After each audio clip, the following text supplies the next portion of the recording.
Yung mensahe ko po ngayon para naman sa mga babae. Pag ang isang lalaki ay interesado talaga sa'yo, hindi mo na kailangan magpa-impress o mag-show off. No need for you to pursue him. Men are born to pursue women. Wala namang pipigil sa'yo kung gusto mo. Wala namang pipigil sa'yo kung gusto mong pangunahan ng isang lalaki. Isa lang ang ibig sabihin noon pag ginawa mo yon. Gumagawa ka ng paraan kasi alam mong hindi siya interesado sa'yo. Hindi po normal sa isang lalaki ang nakaupo lang siya and let the woman do all the work. Torpe yan o may pagka-torpe yan.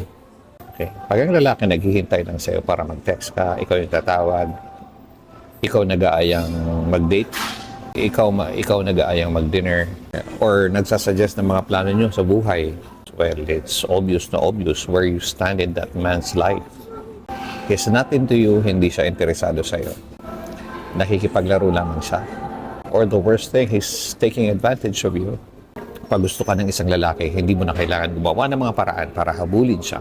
Para siyang artista, ikaw yung fan, nahahabol-habol sa kanya. Nagpapapansin, mahahalata mo yon at mararamdaman mo yon.